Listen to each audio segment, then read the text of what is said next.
Hello, ഇന്ന് വളരെ വേഗത്തിലൊരു കടലക്കറി എങ്ങനെയാണ് ഉണ്ടാക്കുന്നതെന്ന് നോക്കാം. അതിനായി സവാളയും പച്ചമുളകും എണ്ണയിൽ വാട്ടുക.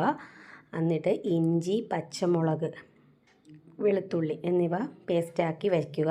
ഉള്ളി വാടിക്കഴിയുമ്പോൾ ഇഞ്ചി, വെളുത്തുള്ളി പേസ്റ്റ് ചേർത്ത് ഇളക്കണം. എന്നിട്ട് മസാലപ്പൊടികളായ മുളക് പൊടി, മഞ്ഞൾപ്പൊടി, മല്ലിപ്പൊടി, ഗരം മസാല ഇവ മൂന്നും ചേർത്ത് ഇളക്കണം.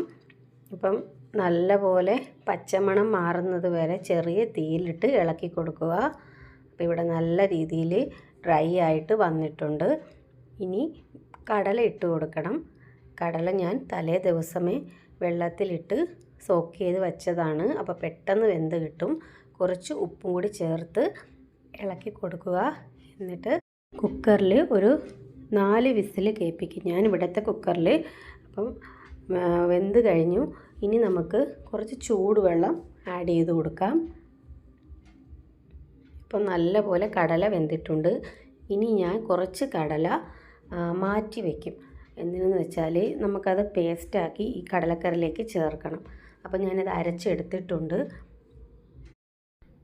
ഇനി ഇത് വേവിച്ച് വെച്ച കടലക്കറിയിലേക്ക് ചേർത്ത് കൊടുക്കണം. അപ്പോൾ നല്ലൊരു തിക്നെസ് ആയിട്ടിരിക്കും കടലക്കറിക്ക്, അല്ലെങ്കിൽ വെള്ളം പോലെ ഇരിക്കും.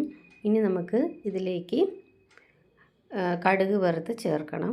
അതിന് വെളിച്ചെണ്ണ ചൂടാകുമ്പോൾ കടുക്, വറ്റൽമുളക്, കറിവേപ്പില എന്നിവ ചേർത്ത് ഇളക്കിയെടുത്ത് കടലക്കറി അതിലേക്ക് ചേർക്കുക.